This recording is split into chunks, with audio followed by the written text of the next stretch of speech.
Hello friends, അകലെ latest review. കൊള്ളപ്പലിശക്കാരി രുക്മിണിയും രമ്യയുടെ അടുത്ത് നമ്മുടെ മുണ്ടയ്ക്കൽ കൊച്ചമ്മണി വന്നേച്ച് കുറേ കള്ളത്തരങ്ങളൊക്കെ പറഞ്ഞു വിടുവാണ്. ഈ കല്യാണം നടക്കുന്നതിൽ ഒരേ ഒരു എതിരാളിയേ നമുക്കുള്ളൂ. അതാരാ മുണ്ടക്കലമ്മേ? അതറിയത്തില്ലയോ? ആ രാജുവിൻ്റെ തന്ത, ആ കോന്തൻ വേണു. അവൻ അടിമുടി ഈ കല്യാണത്തിന് എതിർക്കും. പക്ഷേ ഞാനും എൻ്റെ രാധമ്മയും എൻ്റെ മകനും എൻ്റെ മരുമകൾ പ്രിയയും ഞങ്ങളെല്ലാവരും കൂടി ഒരുമിച്ചിരുന്ന് ഒരു തീരുമാനത്തിലെത്തിയിട്ടുണ്ട്. അങ്ങനെ ഞങ്ങളെല്ലാവരും കൂടെ ചേർന്ന് ഗൂഢമായി ഇങ്ങനെ ആലോചിച്ചെടുത്ത ഒരു തീരുമാനം ഇതാണ്: ഈ ലോകം ഇനി ഇടിഞ്ഞു വീണാലും എന്തൊക്കെ സംഭവിച്ചാലും രാജുവും രമ്യയായിട്ടുള്ള വിവാഹം ഞങ്ങൾ നടത്തിയിരിക്കും. ഞാൻ മുൻകൈയെടുത്ത് എൻ്റെ നേതൃത്വത്തിൽ ഈ കല്യാണം നടത്തിയിരിക്കും. അയ്യോ എൻ്റെ മുണ്ടയ്ക്കൽ കൊച്ചമ്മണി, ലോക ഉടായ്പകളുടെ ഉസ്താദായ അമ്മയും മകളുടെ അടുത്താണോ ഈ തരികടയും കൊണ്ട് ചെന്നിരിക്കുന്നത്? ഇത് മുണ്ടക്കലമ്മ നിങ്ങൾക്ക് തരുന്ന വാക്ക. അത് കേട്ട് കളിയാക്കലോടെ തന്നെ ആണെങ്കിലും രമ്യ പറയുക, താങ്ക്സ് മുണ്ടക്കലമ്മേ. ഈ താങ്ക്സ് ഒന്നും എനിക്ക് വേണ്ട, കല്യാണം കഴിയുമ്പോഴേ എന്നെ മറക്കാതിരുന്നാൽ മതി. രുക്മിണി പറയുന്ന, അതെന്തൊരു വർത്തമാനമാ മുണ്ടക്കലമ്മേ. മുണ്ടക്കലമ്മേ ഞങ്ങൾ മറക്കുമോ? അതെ, ഈ പാലം കടക്കുവോളോ നാരായണ നാരായണ, അത് കഴിഞ്ഞാൽ പിന്നെ പോ നാരായണ നാരായണ എന്നാ. എനിക്കൊരൊറ്റ ഡിമാൻഡേ ഉള്ളൂ, ടൗണിലുള്ള നിങ്ങളുടെ ആ പുതിയ വീടുണ്ടല്ലോ, അതെൻ്റെ പേരിൽ എഴുതി തരണം. രമ്യയും രുക്മിണിയും കൂടെ പരസ്പരം ഒന്ന് നോക്കുന്നുണ്ട്. കൊള്ളാലോ തള്ളച്ചിയുടെ അതിമോഹം. പെട്ടെന്ന് രമ്യ പറയുക, കല്യാണം കഴിഞ്ഞതിൻ്റെ പിറ്റേ ദിവസം തന്നെ മുണ്ടക്കലമ്മയുടെ പേരിൽ ഞങ്ങൾ ആ വീട് എഴുതി തന്നിരിക്കും. എന്നാൽ ഓക്കെ, അങ്ങനെ പറഞ്ഞ് മുണ്ടക്കലമ്മ അങ്ങനെ ഡീലൊക്കെ അങ്ങോട്ട് ഉറപ്പിക്കുവാണ്. അങ്ങനെ രമ്യ ഉടനെ ഭക്ഷണം കഴിക്കാനൊക്കെ വിളിക്കുന്നു. മുണ്ടക്കലമ്മ ചോദിക്കുന്നു, നോൺ വല്ലതും ഉണ്ടോ? ഇവിടെ നോണല്ല ഉള്ളൂ മുണ്ടക്കലമ്മേ. അങ്ങനെ ചപ്പാത്തിയും ചിക്കൻ കറിയും ആർത്തിയോടെ വെട്ടി വിഴുങ്ങുവാണ് കൊച്ചമ്മണി. അത് കണ്ടിട്ട് രുക്മിണിക്ക് സഹിക്കുന്നില്ല. രുക്മിണി പറയാ, ഇന്നലെ ഒരു ന്യൂസ് കണ്ടായിരുന്നോ? ചിക്കൻ തിന്നപ്പോൾ തൊണ്ടേ കുരുങ്ങി ഒരാൾ ചത്തുപോയെന്ന്. രുക്മിണിയെ വിറ്റ കാശ് നമ്മുടെ മുണ്ടയ്ക്കൽ കൊച്ചമ്മണിയുടെ കീശയിലുണ്ട്. പിന്നീട് ആ രുക്മിണിയുടെ അടവ്. കൊച്ചമ്മണി പറയുക, എനിക്ക് ഈ ചിക്കനൊക്കെ കണ്ടു കഴിയുമ്പോൾ ഞാൻ ഈ കരിമ്പീൻ തോട്ടത്തിലോട്ട് കയറിയ ആനയെപ്പോലെ ഞാനങ്ങ് മേയും എന്നും പറഞ്ഞ് ഒരു കൂസലുമില്ലാതെ നമ്മുടെ കൊച്ചമ്മണി അതൊക്കെ ഫുഡ് തട്ടി വിഴുങ്ങുവാണ്. സരസ്വതി തമ്പുരാട്ടിയാണെങ്കിൽ ഓണത്തെക്കുറിച്ചുള്ള വർണ്ണനകളൊക്കെ കൊച്ചുമക്കൾക്ക് പറഞ്ഞു കൊടുക്കുവാണ്. കർക്കിടക പെയ്ത്ത് കഴിഞ്ഞാൽ പിന്നെ ചിങ്ങക്കാറ്റിൻ്റെ വരവായി. പിന്നീടാണെങ്കിലോ മുറ്റവും പരിസരവും ഒക്കെ പല നിറത്തിലുള്ള പൂക്കളൊക്കെ അങ്ങോട്ട് വിടരും. കാലാവസ്ഥയ്ക്ക് തന്നെ നല്ല മാറ്റം ഉണ്ടാവും. രാത്രിക്കും പകലിനുമൊക്കെ നല്ല ഭംഗിയായിരിക്കും. ശേഖരനും യാമിനിയും കൂടെ ചേർന്ന് പറയുന്നുണ്ട്, പല നിറത്തിലുള്ള ചിത്രശലഭങ്ങളും തുമ്പികളും ഒക്കെ വരികയും ചെയ്യും. അപ്പൂനും ഹൃദയക്കും ഒരേ സംശയം, ഊഞ്ഞാൽ ഓണത്തിന് മുമ്പേ നമ്മൾ കെട്ടുവോ അതോ ഓണമായിട്ടാണോ കെട്ടുന്നത്? അല്ല മക്കളെ, നമ്മൾ ചിങ്ങം പറഞ്ഞാൽ തന്നെ താമസിക്കാതെ ഉടനെ തന്നെ ഊഞ്ഞാൽ കെട്ടും. അപ്പോഴെന്താ ഇവിടെ കെട്ടാത്തത്? യാമിനി ചോദിക്കുന്ന, അതിനോടെ കുട്ടികൾ എവിടാ? അതെന്താ ചെറിയമ്മ അങ്ങനെ പറഞ്ഞത്? ഞങ്ങൾ കുട്ടികളല്ലയോ? അത്തം പിറന്നു കഴിഞ്ഞാൽ ഉത്തിരാട രാത്രി വരെ നമുക്ക് ചേച്ചി പൂക്കളിടണം കേട്ടോ. സരസ്വതിയമ്മ പറയുന്നത്, അതിന് പൂക്കളിടണമെങ്കിലേ ഇപ്പോഴൊക്കെ ആണെങ്കിൽ കടയിൽ പോയി പൂക്കൾ വാങ്ങിക്കണ്ടേ? ഞങ്ങളുടെ കാലത്ത് അങ്ങനൊന്നും അല്ലായിരുന്നു. ഞങ്ങൾ കുട്ടികളെല്ലാവരും കൂടെ ചേർന്ന് കയ്യിൽ പൂക്കൂടയായിട്ട് എല്ലാം കാടും മേടും കയറി ഇറങ്ങി നിറയെ പൂക്കളൊക്കെ പറിച്ചുകൊണ്ട് വരും. ഇന്നാണെങ്കിൽ പുൽമേടുകളും ഇല്ല, മയിലാടും കുന്നുമില്ല, എല്ലാം അടിച്ച് ഇടിച്ച് നിരത്തി ഫ്ലാറ്റുകളൊക്കെ ആക്കി കഴിഞ്ഞു. അപ്പൂനാണെങ്കിൽ ഉടനെ ഒരു സംശയം, മുത്തശ്ശി 10 ദിവസം നമ്മൾ പൂക്കളം ഇടണ്ടേ? അപ്പോൾ ഓരോ ദിവസവും മാറി മാറിയല്ലേ പൂക്കളിടേണ്ടത്? യാമിനി പറയുന്നു, അത്തത്തിൻ്റെ അന്ന് മുക്കൂറ്റി കൊണ്ടല്ലേ അമ്മേ പൂക്കളം നിറയ്ക്കേണ്ടത്? അതെ, ചിത്തിരയുടെ അന്നാണെങ്കിൽ തുമ്പപ്പൂ. ഓരോ ദിവസവും ഓരോ പൂക്കൾ കൊണ്ടാണ് പൂക്കളം നിറയ്ക്കേണ്ടത്. അതൊക്കെ കേട്ടോണ്ട് ശേഖരൻ പറയുക, ഉത്തിരാട രാത്രി ചാണകം മെഴുകി കോലം വരച്ചിട്ട് ഓണത്തപ്പനെ വരവേൽക്കും. അതേ ശേഖര, അതാണ് തൃക്കാക്കരയപ്പൻ. എത്ര സന്തോഷമായിരിക്കും ഉത്തിരാട രാത്രി, അല്ലേ മുത്തശ്ശി? അന്ന് തിരക്കും പാച്ചിലും ഒക്കെ ആയിട്ട് നല്ല ബഹളവും സന്തോഷമായിരിക്കും ആ ഒന്നാം ഓണമായ ഉത്തിരാട രാത്രി. സരസ്വതിയമ്മ വിഷമത്തോടെ പറയുക, പക്ഷെ ഇന്ന് എന്ത് ഓണം ഇരിക്കുന്നു? പ്ലാസ്റ്റിക് പൂക്കളും ഫാസ്റ്റ് ഫുഡും ഒക്കെ കൊണ്ടുള്ള ഓണം തന്നെ. അത് കേട്ടോണ്ട് എല്ലാവരുടെയും മൂടൊന്ന് സന്തോഷമാക്കാൻ വേണ്ടി പെട്ടെന്ന് ഋതിക മൊബൈലെടുത്ത് തിരുവാവണി രാവ് എന്നുള്ള പാട്ടങ്ങോട്ടിടുവാണ്. അത് കേൾക്കുമ്പോൾ എല്ലാവർക്കും വലിയ സന്തോഷമാകുവാണ്. ഈ സമയത്ത് അംബിക ആ കൂട്ടത്തിലൊന്നും ഉൾപ്പെടാതെ മുറിക്കുള്ളിലിരിക്കുവാണ്. അവിടെ ഇരുന്നുകൊണ്ട് അവൾ ചിന്തിക്കുക, ഈ ദീപക്ക് ഇതെവിടാ പോയത്? എന്നോട് പറയാതെ അവൻ എങ്ങും പോകുന്നില്ലല്ലോ, ഫോൺ വിളിച്ചിട്ട് അവനോട്ട് എടുക്കുന്നതും ഇല്ലല്ലോ എന്നിങ്ങനെ വിചാരിച്ചുകൊണ്ടിരിക്കുമ്പോൾ ദീപക്ക് അങ്ങോട്ട് കയറി വരുവാൻ. എവിടെ പോയതാടാ നീ? എന്താടാ പറയാതെ പോയത്? ഫോൺ വിളിച്ചിട്ട് നീ എടുത്തതുപോലും ഇല്ലല്ലോ. എൻ്റെ അമ്മയെ ഒന്ന് അടങ്ങ്, ഞാൻ മുഖ്യമായ ഒരു കാര്യമല്ലേ പറയാൻ പോകുന്നത്. ആ ഋതിക സംസാരിക്കുന്നതും അവളെ ഫോളോ ചെയ്തുകൊണ്ട് ഞാനൊരു മുഖ്യമായ തരികട കണ്ടുപിടിച്ച്. വെറും തരികടയൊന്നും അല്ല, അതിനേക്കാളൊക്കെ വലിയ കാര്യം. നീ നിന്ന് മോങ്ങാതെ കാര്യം പറയടാ. അമ്മേ, ശേഖരമാമൻ്റെ മോൾ അപ്പു ഇല്ലയോ, അവൾ ചെന്ന് പെട്ടിരിക്കുന്ന എവിടാന്നറിയാവോ?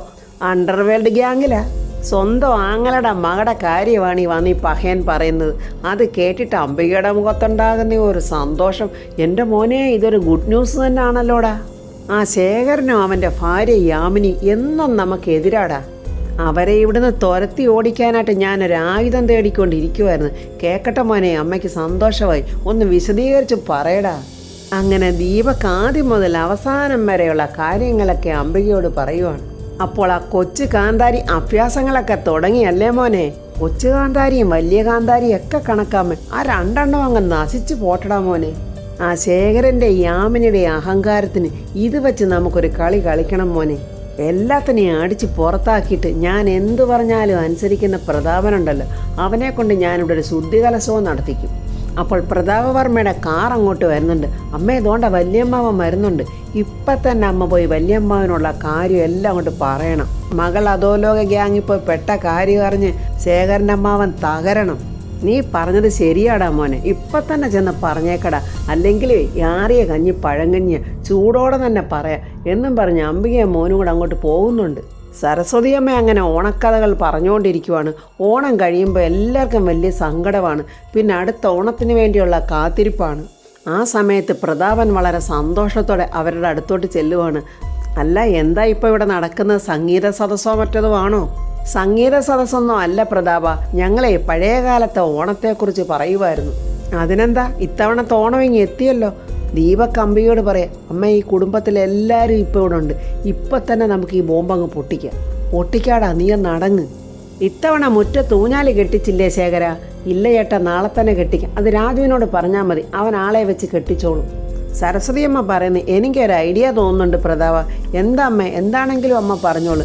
നമ്മുടെയൊക്കെ ബാല്യകാലത്തല്ലായിരുന്നു ശരിയായ ഒരു ഓണാഘോഷം. ഇപ്പോഴത്തെ കുട്ടികൾക്ക് അതൊന്നും അറിയില്ല. അതുകൊണ്ട് നമുക്ക് നല്ല ഗംഭീരമായിട്ടുള്ള ഒരു ഓണാഘോഷം തന്നെ നടത്തണം. അത് കേട്ടുണ്ട് അംബിക പറയാം, എല്ലാ കൊല്ലവും ഓണാഘോഷം നടത്തുന്നുണ്ടല്ലോ. അത് കേട്ടതും സരസ്വതിയമ്മയ്ക്ക് അങ്ങ് കലിയാണ്. ദേഷിച്ച അംബികയെ ഒരു നോട്ടം. ആരും അംബികയെ മൈൻഡും ചെയ്തില്ല. അംബിക അങ്ങനെ നാണിച്ച് നിൽക്കുവാണ് അവിടെ. പ്രതാപ, നമുക്ക് പ്ലാസ്റ്റിക് പൂക്കളും ഫാസ്റ്റ് ഫുഡും ഒന്നുമില്ലാത്തൊരു ഓണാഘോഷം നമുക്കിവിടെ നടത്തണം. അമ്മേ, ആ ബോംബൊന്നും പൊട്ടിയിരമ്മേ, ഇപ്പം തന്നെ ഓണാഘോഷ പരിപാടി ഇവിടെ തന്നെ കലങ്ങും. ഒന്ന് നിൽക്കണ ചെറുക്കാൻ, ഞാൻ പറയാം. നമുക്ക് ഓണാഘോഷത്തിന് നമുക്ക് വേണ്ടപ്പെട്ട എല്ലാവരെയും വിളിക്കണം. എല്ലാവർക്കും സദ്യയും കൊടുക്കണം, ഓണക്കോടിയും കൊടുക്കണം. തീർച്ചയായിട്ടും അമ്മ പറയുന്നതിനോട് ഞാൻ യോജിക്കുന്നു. ഇത് എനിക്കും വലിയ സന്തോഷമുള്ള കാര്യമാണ്. ശേഖര, അമ്മ പറയുന്ന പോലെ ഓണാഘോഷത്തിൻ്റെ എല്ലാ പരിപാടികളും നീ തന്നെ നോക്കണം. വിളിക്കേണ്ടവരുടെ ലിസ്റ്റെല്ലാം നീ തയ്യാറാക്കണം. നീയും യാമിനിയും ചേർന്ന് വേണം എല്ലാവരും വിളിക്കാൻ. ശരിയേട്ടാ? സദ്യയും മറ്റും കാര്യങ്ങൾ ചെയ്യുന്നതിന് വേണ്ടി രാജുവിനെ ചുമതലപ്പെടുത്തിയാൽ മതി. എല്ലാ കാര്യങ്ങളും അമ്മയോട് ചോദിച്ച് അമ്മയുടെ നിർദ്ദേശപ്രകാരം വേണം എല്ലാം ചെയ്യേണ്ടത് എന്നൊക്കെ കേട്ടപ്പോൾ അംബികയ്ക്ക് സഹിക്കുന്നില്ല. ഇത്രയും നാളും അംബിക വരയ്ക്കുന്ന വരയിൽ നിന്ന് തുള്ളിക്കൊണ്ടിരുന്ന പ്രതാപനാണല്ലോ ഇങ്ങനെ സംസാരിക്കുന്നത്. എന്നാൽ എല്ലാം അമ്മ പറയുന്ന പോലെ എന്നും പറഞ്ഞിട്ട് പ്രതാപൻ അംബികയെ മൈൻഡ് ചെയ്യാതങ്ങ് പോവുകയാണ്. അമ്മേതെൻ്റെ അമ്മാവൻ പോകുന്നു, പറയമ്മേ. ശരി, പറയാവടാ എന്നും പറഞ്ഞ് അംബിക പ്രതാപൻ്റെ പുറകെ ഓടിച്ചെന്ന് പ്രതാപ എന്ന് വിളിക്കുമ്പോൾ എന്താ ചേച്ചി എന്ന് പറയുന്ന സമയത്ത് തന്നെ പ്രതാപൻ്റെ ഫോണിലോട്ടൊരു കോൾ വരുന്നുണ്ട്. ആ, ചീഫ് മിനിസ്റ്റർ ആണല്ലോ എന്നും പറഞ്ഞ് പ്രതാപൻ അങ്ങ് പോവുകയാണ്. അംബികയുടെയും മകൻ്റെയും പരിപാടി ചീറ്റിപ്പോയല്ലോ എന്നോർത്ത് രണ്ടുപേർക്കും അങ്ങ് ദേഷ്യം വരിക. രണ്ടുപേരുടെ മുറിയിലോട്ട് പോവുകയാണ് അടുത്ത പരിപാടി പ്ലാൻ ചെയ്യാൻ. എന്താ അമ്മ ഇവിടെ നടക്കുന്നത്? ഓണം ആഘോഷമാണെന്നും പറഞ്ഞ് കണ്ട കൺട്രികളെയൊക്കെ വിളിച്ച് സദ്യ കൊടുക്കുന്നു. സദ്യ മാത്രമായിരിക്കില്ലടാ, ഓണക്കോടിയും സ്വർണ്ണ നാണയം ഒക്കെ കൊടുക്കും. എനിക്ക് മനസ്സിലാകുന്നില്ലമ്മേ, എന്തിനാ ഈ വല്യമ്മാവൻ ഇങ്ങനെ കാശ് വാരി എറിയുന്നത്? നിന്റെ വല്യമ്മാവൻ മാത്രമല്ല, ചെറിയമ്മാവനും അങ്ങനെ തന്നെയാടാ. ആ കുടവയറൻ മാവേലിയെ പോലെ നിന്റെ അമ്മാവന്മാർ രണ്ടുപേരും വലിയ ദാനശീലന്മാരാടാ. അവൻ്റെ അമ്മായിയമ്മയുടെ ഒടുക്കത്തെ ആശയമല്ലേ നടത്തട്ടടാ അവന്. ആ യൂസ്ലെസ്സായ രാജുവിൻ്റെ വീട്ടുകാരുടെ മുന്നിലേ ഞെളിയാനാ കിളവിക്ക്. എന്ത് ചെയ്യാനാ, പ്രതാപൻ കൂടി സമ്മതിച്ചിട്ടല്ലേ, അതുകൊണ്ട് നടക്കട്ടടാ. അവന് സമ്മതിക്കാതിരിക്കാൻ പറ്റത്തില്ലല്ലോ. അവൻ്റെ ഭാര്യയെ അടിച്ച് വെളിയിൽ കളഞ്ഞെങ്കിലും അമ്മായിയമ്മയുടെ വലിയ ബഹുമാനവും ഭക്തിയുവാ. ഒരു മന്ത്രിയാണെന്ന് പോലും ഓർക്കാതെ പഞ്ചപുച്ച അടച്ചല്ലേ അവൻ അവരുടെ മുന്നിൽ നിൽക്കുന്നത്. അല്ലമ്മേ, വല്യമ്മ അവൻ ഇത്രയും ഭയഭക്തി എന്താ ഈ കിളവിയോട്? എടായി കണ്ട സ്വത്തുക്കളെല്ലാം അവരുടേതാ. ഇത് മാത്രമല്ലാതെ അമ്മാവൻ മന്ത്രിയായിട്ട് കുറേ കാലമായില്ലയോ, അപ്പോൾ കോഴ വാങ്ങിയ കുറേ രൂപ കാണുമല്ലോ. എടാ പോടാ, അവനതൊന്നും വാങ്ങിക്കത്തില്ല, അവനെ സത്യസന്ധനാ. അമ്മാവനെ നാറ്റിക്കണമെങ്കിൽ ഞാൻ നാറ്റിക്കാമേ, മന്ത്രിസഭയിൽ നിന്ന് ഞാൻ പുറത്താക്കുകയും ചെയ്യിക്കാം. അതിൻ്റെ സമയമൊന്നും ആയില്ലടാ, ഞാൻ പറയാം. എനിക്കൊന്നൊരവസരം വരും, അപ്പോൾ ഞാൻ നിന്നോട് പറയാം. അപ്പോൾ മതി ഈ ചീഞ്ഞ നാറിയ പരിപാടികളൊക്കെ. ഈ ഓണാഘോഷം ഇവിടെ വെച്ച് നടത്തുന്നതിൽ എനിക്ക് വലിയ ടെൻഷനാമ്മേ. അതിനെന്തിനാടാ നീ ടെൻഷൻ എടുക്കുന്നത്? അമ്മ ഈ ആളുകളെയൊക്കെ കണ്ടു കഴിയുമ്പോഴേ അകത്ത് മുറിയിലിരിക്കുന്നവൾ ആ കൊച്ചിനെ എടുത്തുകൊണ്ട് അവരെയൊക്കെ കാണാനായിട്ട് വന്നു കഴിഞ്ഞാൽ ആകെ തകരില്ലേ എല്ലാം. പറഞ്ഞതുപോലെ അങ്ങനെ ഒരു കാര്യം ഉണ്ടല്ലോടാ, അതിന് നമ്മൾ എന്താ ചെയ്യേണ്ടത്? നീ വിഷമിക്കണ്ട, അവളെ നമുക്ക് ഏതെങ്കിലും ഹോസ്റ്റലിൽ കൊണ്ടുവന്നാക്കാം. അതിന് അവൾ വരുമോ അമ്മേ? പറഞ്ഞ് പേടിപ്പിക്കണോടാ. എന്തെങ്കിലും കാര്യം പറഞ്ഞ് അവളെ ഹോസ്റ്റലിലാക്കണം. പക്ഷേ ഈ കാര്യം ഒന്നും പ്രതാപൻ അറിയാതെ നോക്കിക്കോണം. അമ്മേ, അപ്പുവിൻ്റെ കാര്യം നമ്മൾ പറയാമെന്ന് പറഞ്ഞിട്ട് പറഞ്ഞില്ലല്ലോ, ഇനി എന്തു ചെയ്യും? എടാ, അപ്പു ഇപ്പം നമ്മുടെ കയ്യിലെ മൂർച്ചയുള്ള ഒരു ആയുധമാണ്. ഇപ്പോൾ അതെടുത്ത് അങ്ങോട്ട് പ്രയോഗിച്ചാൽ വലിയ പ്രയോജനം ഉണ്ടായെന്ന് വരില്ല. അതുകൊണ്ട് അവിടെ ഇരിക്കട്ടെ. സമയം പോലെ അവളെ വിരട്ടി ഋതികയ്ക്കെതിരെയുള്ള ഒരു ആയുധമാക്കി നമുക്ക് മാറ്റണം. അങ്ങനെ പാലും പഞ്ചാരയും പോലെ ഇരിക്കുന്ന ചേച്ചിയും അനിയത്തിയും കൂടെ അടിച്ച് പിരിഞ്ഞ് രണ്ടും തൊലയട്ടടാ. എങ്ങനെയുണ്ട് എൻ്റെ ഐഡിയ? എൻ്റെ അമ്മയുടെ ബുദ്ധിയെക്കുറിച്ച് പറയാനുണ്ടോ? ബുദ്ധി രാക്ഷസിയല്ലയോ എൻ്റെ അമ്മ. ജയനിരുന്ന് എന്തൊക്കെയോ ദിവാസ്വപ്നം കാണുവാണ്. അങ്ങോട്ട് പ്രിയ ചെന്ന് ജയേട്ടാന്ന് വിളിച്ചപ്പോഴേ അവനങ്ങ് ഞെട്ടിപ്പോയി. എന്തിനാ ജയേട്ടാ ഞാൻ വിളിച്ചപ്പോഴിങ്ങനെ ഞെട്ടിയത്? അത് പ്രേതത്തെ കണ്ട ആരും ഞെട്ടിപ്പോവല്ലോ. പ്രേതമോ? എന്നെ പ്രേതമെന്നാണോ വിളിച്ചത്? അയ്യോ അല്ല എൻ്റെ സുന്ദരി കോതേ, അങ്ങനൊന്നും അല്ല. സത്യം പറ ജയേട്ടാ, ആരോ പൈസ കൊടുക്കാനുള്ളവർ വന്ന് വിളിച്ചെന്നും പറഞ്ഞല്ലേ ഞെട്ടിയത്. കള്ളം പറയരുത് കേട്ടോ. അപ്പോൾ അവരുടെ അടുത്തോട്ട് നമ്മുടെ കൊച്ചമ്മണി ചെന്നിട്ട് പറയുന്നു, അല്ല മാതൃക ദമ്പതികൾ എന്തുവാ പറയുന്നത്? മാതൃക ദമ്പതികളോ? അതിന് ഞങ്ങൾ മാതൃകയായിട്ട് എന്തുവാ ഇവിടെ കാണിച്ചിട്ടുള്ളത്? ഒരു തൊഴിലും ചെയ്യാതെ കണ്ടവരെ പിഴിഞ്ഞ് ജീവിക്കുന്ന മാതൃകയാക്കി നിങ്ങളല്ലേ അങ്ങനെ ജീവിച്ചുകൊണ്ടിരിക്കുന്നത്. അതാണ് മാതൃകാ ദമ്പതികളെന്ന് പറഞ്ഞത്. 20 വയസ്സ് വരെ നീ എന്നെ പിഴിഞ്ഞ് ജീവിച്ച്, അതിനുശേഷം ഇവിടുത്തെ അച്ഛനെയും രാജുമോനെയും പിഴിഞ്ഞ് നീ ജീവിക്കുന്നു. അമ്മേ, അതിന് നിങ്ങളെ ഞാൻ എന്ത് പിഴിഞ്ഞെന്നായി പറയുന്നത്? എടാ, നീ ഒന്ന് ഓർത്ത് നോക്കിക്കേ. നീ കൊച്ചിലേ ഞാൻ കൊണ്ടുവെക്കുന്ന കാശ് മുഴുക്ക നീ മോഷ്ടിക്കും. അത് കഴിഞ്ഞ് പാത്രങ്ങളും അവിടെ ഇരിക്കുന്നതെല്ലാം പെറുക്കിക്കൊണ്ടുപോയി വിൽക്കും. ഗ്യാസ് കുറ്റി വരെ വിറ്റ് നീ ഫുഡ് തിന്നവനല്ലയോടാ. അപ്പോൾ ആ സമയത്ത് രാജുവിൻ്റെ ഫോണിലോട്ട് ശേഖരം വിളിച്ച് ഓണാഘോഷത്തിൻ്റെ കാര്യങ്ങൾ പറയുവാണ്. ആ ഫോണും പിടിച്ച് സംസാരിച്ച് രാജു ഇവരുടെ അടുത്തോട്ട് വന്ന് നിൽക്കുവാണ്. രാജുവിൻ്റെ വീട്ടിൽ നിന്ന് എല്ലാവരും ഈ ഓണാഘോഷത്തിന് പങ്കെടുക്കണം. അതിനെന്താ സാറേ എല്ലാവരും വരും എന്നൊക്കെ പറഞ്ഞ് സന്തോഷത്തോടെ പറയണം. ഇതൊക്കെ കേൾക്കുമ്പോൾ കൊച്ചമ്മണിക്ക് അങ്ങ് ഭയങ്കര സന്തോഷം. വർമ്മസാറിൻ്റെ വീട്ടിൽ ഓണസദ്യ കഴിക്കാൻ പോകാമല്ലോ. ഇതൊരു ക്ഷണമായിട്ട് രാജു സ്വീകരിക്കണം. ഇതെല്ലാം ചേട്ടൻ പറഞ്ഞതാണ്. അതിനെന്താ സാറേ? അപ്പോൾ ബാക്കിയുള്ള കാര്യങ്ങളൊക്കെ നാളെ പറയാൻ രാജു, ഗുഡ് നൈറ്റ് എന്ന് പറയുമ്പോഴേക്കും രാജു അമ്മയെ വിളിക്കുവാണ്. രാധമ്മ അങ്ങോട്ട് വരുമ്പോൾ രാജു പറയുന്നു, അമ്മേ ഇത്തവണ വർമ്മസാറിൻ്റെ വീട്ടിൽ ഗംഭീര ഓണാഘോഷം. നമ്മളെല്ലാവരും അവരുടെ പ്രിയപ്പെട്ടവരാണല്ലോ, അതുകൊണ്ട് നമ്മളെല്ലാം ആഘോഷത്തിൽ ചെല്ലണമെന്ന് വർമ്മസാറ് പറഞ്ഞെന്നും പറഞ്ഞ് ഇപ്പോൾ ശേഖരൻ സാറ് വിളിച്ച് പറഞ്ഞതേ ഉള്ളൂ. രാജു അങ്ങനെ പറഞ്ഞപ്പോൾ രാധമ്മ അങ്ങ് അമ്പരന്ന് നിൽക്കുക. ഞാൻ എങ്ങനെ അവിടെ ചെല്ലും? എങ്ങനെ ഞാൻ ഋതികമോളുടെ മുഖത്ത് നോക്കും? ആകെ അങ്കലാപ്പിലിങ്ങനെ നിൽക്കുവാണ് രാധമ്മ. അപ്പോൾ ഫ്രണ്ട്സ്, ഓണാഘോഷ പരിപാടിക്ക് രാധമ്മ പോകുമോ? രാധമ്മ പോകാതിരിക്കുമ്പോൾ അതിൻ്റെ കാരണം രാജു തിരക്കുമോ? അപ്പോൾ രാധമ്മ ഉണ്ടായ സംഭവങ്ങളൊക്കെ പറയുമോ എന്നൊക്കെയുള്ള റിവ്യൂമായി നമുക്ക് നാളെ കാണാം. എൻ്റെ ഈ റിവ്യൂ ഇഷ്ടപ്പെട്ടാൽ ലൈക്കും കമൻസും, സബ്സ്ക്രൈബ് ചെയ്യാത്തവർ സബ്സ്ക്രൈബ് ചെയ്യണേ.